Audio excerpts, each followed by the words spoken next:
Hello guys, welcome to Suman TV. నేను వినందు. మనం ప్రస్తుతం ఎక్కడున్నాము అంటే మావిన్ ప్రయారిటీ హెల్త్ హాస్పిటల్లో ఉన్నాం అనమాట.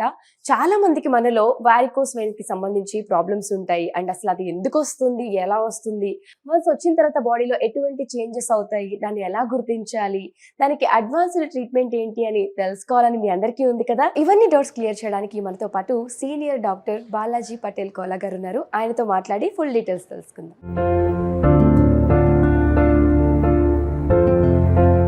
నమస్తే డాక్టర్. నమస్తే. వారికోస్ వెయిన్ రావడానికి మెడికల్ రీజన్ ఏంటి? వన్స్ మన బాడీలో వచ్చిన తర్వాత సిమ్టమ్స్ ఎలా ఉంటాయి, అంటే ఎలా గుర్తించాలి? వారికోస్ వీన్స్ అనేది మన ఇండియాలో చాలా కామన్గా చూస్తున్నాం. 30% ఆఫ్ ఇండియా పాపులేషన్లో వారికోస్ వీన్స్ ఉన్నాయి. చాలా మందికి ఇది వారికోస్ వీన్స్ అని గుర్తుపట్టడము, దాన్ని ట్రీట్మెంట్ తీసుకోవాలి అనే ఆలోచన రావట్లేదు. దాని గురించి మనం ఈరోజు చేసే వీడియోలో మనం క్లియర్గా వాళ్ళకి ఎక్స్ప్లెయిన్ చేద్దాం. వారికోస్ వీన్స్ అంటే ఏంటిది, దాన్ని ఎలా గుర్తుపట్టవచ్చు. సో వారికోస్ వీన్స్ అంటే మనకు కాళ్ళ పైన వాడుక భాషల్లో నరాలు అంటాం, కానీ సిరులు అంటే రక్తము మనకు గుండె వైపు వెళ్ళే బ్లడ్ వెజల్స్ని సిరులు అంటాం. ఆ సిరులు ఉబ్బి కనపడడం దాన్ని వారికోస్ వీన్స్ అంటాం. సో కాళ్ళ పైన కానివ్వండి, మనకు జనరల్లీ బాడీలో ఎక్కడైనా రావచ్చు, బట్ కాళ్ళల్లో చాలా కామన్గా చూస్తూ ఉంటాం. సో కాళ్ళల్లో రక్త సిరులు అక్కడ ఉబ్బిపోవడము, బ్లూష్ గ్రీన్గా మనకు కనపడము, దాన్ని వారికోస్ వెయిన్స్గా మనం పరిగణిస్తాం. వారికోస్ వెయిన్స్ మనకు వచ్చిన తర్వాత బాడీలో ఎటువంటి సిమ్టమ్స్ తెలుస్తాయి మనకి? చాలా మంది ఈ వారికోస్ వెయిన్స్ కనపడ్డా కానీ ఇవి నాకు చాలా 10 సంవత్సరాల నుంచి ఇలానే ఉన్నాయి, నాకేం అవ్వట్లేదు, వదిలేద్దాము అని చాలామంది అనుకుంటారు. ఒకటి. రెండోది కాస్మెటిక్ ప్రాబ్లం అనుకుంటారు వాళ్ళు. ఇది ఒక మెడికల్ ప్రాబ్లము, దాన్ని వదిలేస్తే లైక్ ఎనీ అదర్ డిజీజ్ ఇది కూడా ముందు స్టేజెస్కి వెళ్ళి మళ్ళీ కాంప్లికేషన్స్ అవుతుంది అనే వాళ్ళకి తెలియక వాళ్ళు అలానే సఫర్ అవుతూ ఉంటారు. వారికోస్ వీన్స్ అనేది గుర్తుపట్టడానికి ఫస్ట్ మనం అనుకున్నట్టు సిరులు ఉబ్బి కనపడడం ఒకటి. అదే కాకుండా కాళ్ళల్లో బరువెక్కిన భావన, అంటే కాళ్ళు చాలా బరువుగా ఉండడం అనడం. రెస్ట్లెస్ సిండ్రోమ్ అంటే కాళ్ళల్లో నొప్పి రావడం, రెస్ట్ తీసుకున్నా కానీ నొప్పి రావడం, కొంచెం నడిచినా కానీ నొప్పి రావడం. సో ఇలాంటి సైన్స్ అండ్ సిమ్టమ్స్ మనం చూడొచ్చండి. అదే కాకుండా మనకు కనపడ్డా కానీ దాన్ని వదిలేస్తే కనుక అడ్వాన్స్ స్టేజ్లో పోయినప్పుడు కాళ్ళల్లో రంగు మారడం, అంటే కాళ్ళపైన బ్లాక్నెస్ రావడము, రెడ్నెస్ రావడము. దాని తర్వాత ఇంకా వదిలేస్తే అడ్వాన్స్ స్టేజ్లో కాళ్ళపైన పుండ్లు కనపడడం, తర్వాత కాళ్ళల్లో స్వెల్లింగ్ రావడం. స్వెల్లింగ్ అనేది చాలా కామన్. సో అందరూ అనుకుంటారు ఇది స్వెల్లింగ్ ఎందుకు వచ్చింది అని. సో ఈ సిరుల వల్ల కూడా రావచ్చు మనకు స్వెల్లింగ్ అనేది.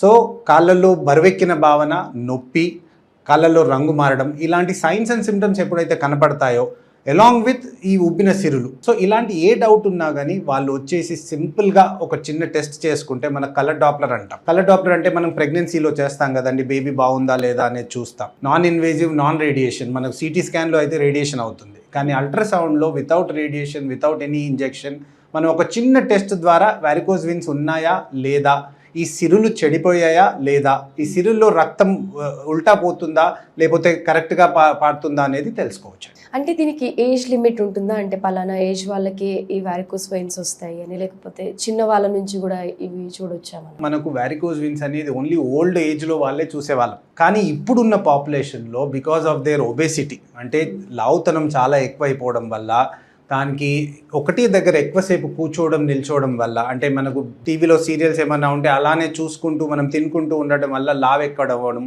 తర్వాత ఒకటే దగ్గర కూర్చొని పని చేయడం. చాలామంది ఇప్పుడు ఐటీ ప్రొఫెషనల్స్ కానివ్వండి, పోలీస్ ఆఫీసర్స్ కానివ్వండి, లేకపోతే వేరే డాక్టర్స్ కానివ్వండి, అందరూ వీళ్ళు ఏం చేస్తారు, ఒకటే దగ్గర కూర్చొని పని చేస్తారు. సో కూర్చొని పనిచేసే వాళ్ళల్లో మనం వారికోస్ వీన్స్ ఎక్కువ చూస్తున్నాం. అందుకని యంగ్ పాపులేషన్లో కూడా కనపడుతుంది. మనకి ఇంత ముందుకు ఓన్లీ 40 అబోవ్ అనుకునే వాళ్ళం, కానీ ఇప్పుడు మనం చూసే పాపులేషన్లో 20 ఇయర్స్ నుంచి మనం 80 ఇయర్స్ దాకా పాపులేషన్, ఏ పాపులేషన్లోనైనా వారికోస్ వీన్స్ చూడొచ్చండి. వారికోస్ వెయిన్స్ అనేవి మనకి అటాక్ అయిన తర్వాత అవి కంప్లీట్ మనకి లైఫ్ లాంగ్ ఉంటాయా, అండ్ దానికి ట్రీట్మెంట్ ఎలా ఉంటుంది? చాలా మంచి క్వశ్చన్ అండి నందు గారు. అందరూ ఏమనుకుంటారంటే ఈ వారికోస్ వీన్స్ నాకు ఉన్నాయి, ఏదో క్రీమ్ పెట్టుకుంటే, లేకపోతే ఏదో టాబ్లెట్ పెట్టుకుంటే, లేకపోతే హోమియోపతి, యాలోపతి ఏదో వాడితే పోతాయి అని అనుకుంటారు. It is irreversible disease. Irreversible disease అంటే ఒకసారి సిరులు ఉబ్బాక మళ్ళీ వెనుకకు పోవడం అనేది ఉండదు. మీరు ఏ మెడిసిన్స్ వాడినా, యాలోపతి కానివ్వండి, హోమియోపతి కానివ్వండి, క్రీమ్స్ కానివ్వండి, ఏది వాడినా కానీ ఒక 1 mm కూడా ఆ వీన్ అనేది డైలటేషన్ అయ్యాక మళ్ళీ వెనుకకు పోయే ప్రసక్తే లేదు. నంబర్ 1. నెంబర్ 2 వచ్చేసి ప్రోగ్రెసివ్ డిజీజ్. ప్రోగ్రెసివ్ అంటే లైక్ ఎనీ అదర్ డిజీజ్, ఏ రోగాన్నైనా మనం వదిలేస్తే నెక్స్ట్ స్టేజ్ పోతుంది. ఓకే. సేమ్ వేగా వారికోజ్ వీన్స్ అనేది మనం చూసినప్పుడే ట్రీట్మెంట్ చేసుకోకుండా దాన్ని అలానే పెట్టుకుంటే కనుక అది ముందటికే పోతుంది తప్ప అక్కడే ఆగదు, తర్వాత వెనుకకి రాదు. సో అలా తెలిసినప్పుడు, మనకు ప్రోగ్రెసివ్ డిసీజ్ అని తెలిసినప్పుడు ఎప్పుడైనా వారికోజ్ వీన్స్ని ఎంత త్వరగా మనం ట్రీట్మెంట్ చేసుకుంటే అంత మంచిది. ఎర్లీ ద బెటర్ అంటారు. ఎర్లీగా ట్రీట్ చేసుకుంటే దాని రిజల్ట్స్ కూడా చాలా బాగుంటాయి. డాక్టర్ గారు చెప్పింది ఏంటి అంటే ఎంత త్వరగా మనం దాన్ని ట్రీట్మెంట్ తీసుకుంటే అంత త్వరగా రిజల్ట్ ఉంటుంది అని. సో లేట్ చేయకుండా మీలో ఎవరికైనా ప్రాబ్లం ఉంటే మాత్రం వెంటనే ఈ ట్రీట్మెంట్ తీసుకోండి. డాక్టర్ గారు, అంటే చిన్న ఏజ్లో వచ్చే వాళ్ళకి ఒక ట్రీట్మెంట్ ఉంటుంది, వయసు పైబడిన వారికి ఇంకొక రకం ట్రీట్మెంట్ చేస్తారు, ఇలా ఏమైనా ఉంటాయా? మీరు అన్నట్టు వయసు ఉన్న వాళ్ళకి డయాబెటీస్ ఉండడము, హైపర్ టెన్షన్ ఉండడము, లేకపోతే ఇంకా వేరే కోమార్బిడ్ థైరాయిడ్ లాంటి ఇంకా వేరే చాలా కోమార్బిడ్ కండిషన్స్ ఉంటాయి. సో అలాంటి వాళ్ళకి అనస్థీషియా ఇవ్వడం చాలా ప్రాబ్లం అవుతుంది. సో సర్జరీ లాంటి వేరే చేస్తే ట్రీట్మెంట్లు చేస్తే కనుక చాలా కష్టం అవుతుంది. కానీ త్రూ ఇంటర్వెన్షన్ రేడియాలజీ మనం మినిమల్లీ ఇన్వేజివ్ సూది ద్వారా చేస్తున్నాం కాబట్టి ఐదర్ 20 years కానివ్వండి, 80 years కానివ్వండి, పోస్ట్ కార్డియాక్ బైపాస్ కానివ్వండి, uncontrolled hyper tension, uncontrolled diabetes, అలాంటి ఎలాంటి పేషెంట్ అయినా కానీ వారికోజ్ వీన్స్ని మనం ఇంటర్వెన్షన్ రేడియాలజీ ద్వారా ట్రీట్మెంట్ చేయవచ్చు. ఓకే. ఇంతకుముందు సర్జరీ అనగానే కాలు కోసేస్తారు, బెడ్ రెస్ట్ ఉండాలి, భయపడేవారు. బట్ ఇప్పుడు మీ దగ్గర ఉన్న ట్రీట్మెంట్ ఓన్లీ ఒక చిన్న సూదితోనే మొత్తం ట్రీట్మెంట్, అంటే ఇమీడియట్గా నడవచ్చు, అంటే రెస్ట్ లేకపోయినా పర్లేదు, ఇలాంటివన్నీ ఉంటాయి. అవునండి. ఇప్పుడు మనకు సైన్స్ అనేది డెవలప్ అవుతూ వస్తుంది. సో ఇంత ముందుకు అన్నిటికీ సర్జరీయే ఆన్సర్ ఉండేది. కానీ ఇప్పుడు ఇంటర్వెన్షన్ రేడియాలజీ వచ్చాక ప్రతి ట్రీట్మెంట్ ఒక సన్న సూది ద్వారా చేస్తున్నాం కాబట్టి రెస్ట్ అనేది చాలా తక్కువ అయిపోయింది.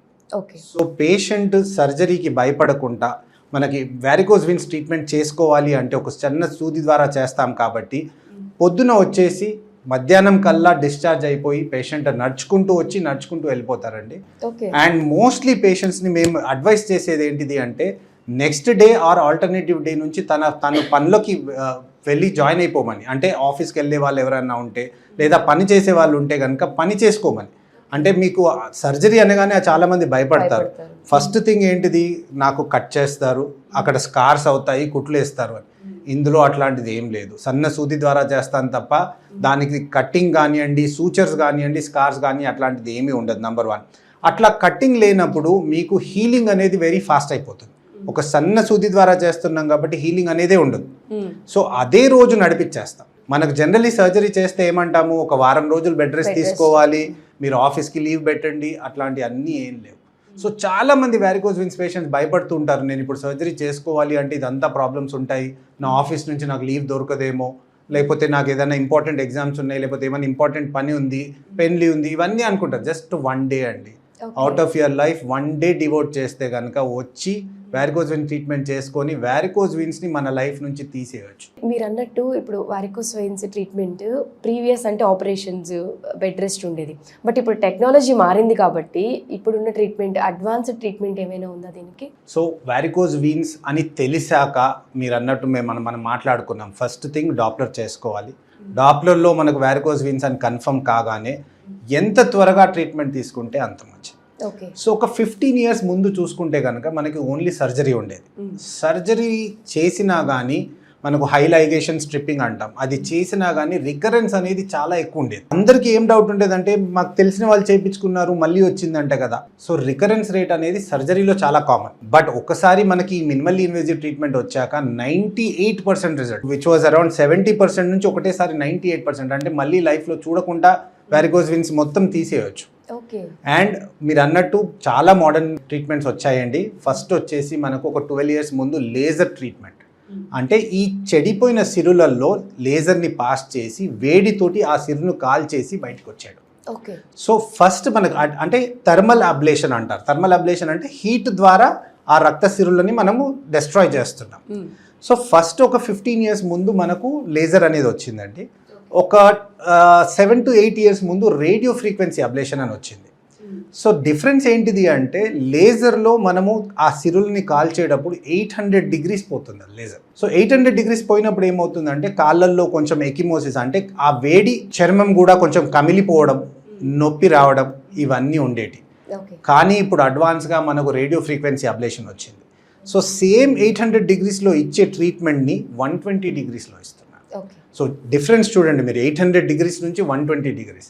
ఆ డిఫరెన్స్లో ఏమవుతుందంటే మనం ఇప్పుడే మాట్లాడుకున్నాం సైడ్ ఎఫెక్ట్స్ ఏంటిది, ఆ చర్మం కమిలిపోవడము, చర్మం ఎరుపు రంగు రావడం, నొప్పి లేవడం, అవన్నిటిని తీసేసి మనము 7 సెంటీమీటర్స్ ప్రోబ్ అండి, ఒక ప్రోబ్ ఇంత ఉంటుంది.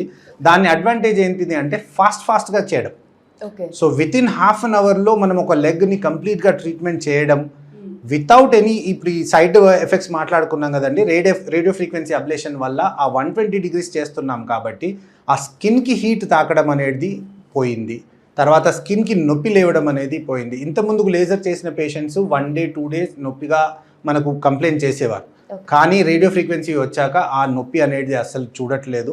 ఎందుకంటే మనం తక్కువ హీట్ డిగ్రీస్ యూస్ చేస్తున్నాం కాబట్టి దాని సైడ్ ఎఫెక్ట్స్ అన్నీ నిర్మూలించేసాం.